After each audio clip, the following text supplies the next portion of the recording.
Седницата ја закажав согласно моите деловнички овластувања за ден 9 декември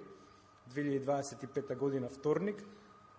со цел да не се поклопи со распоредот на судења кој што е објавен од судот, бидејќи судењата се чести и символично 10 декември е светскиот ден на човековите слободи и права, а родителите во нивната представка се повикуваат токму на правото на живот како највисоко право кое што остана незаштитено ноќта на трагедијата. Од тука ова циркуларно писмо мое е доставено до сите членови и заменици на постојаната анкетна комисија и како поканети се дополнително собранискиот председател, подпредседателите, координаторите на пратенички групи, премиерот, министерот за внатрешни работи,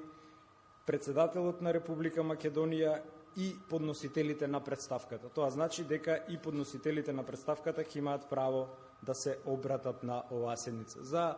да не настане конфузија во јавноста, ова не е надзорна, ниту е јавна расправа, туку е редовна седница, тоа е специфичен вид на седница на комисијата, кога таа постапува по представка на здруженија или на граѓани,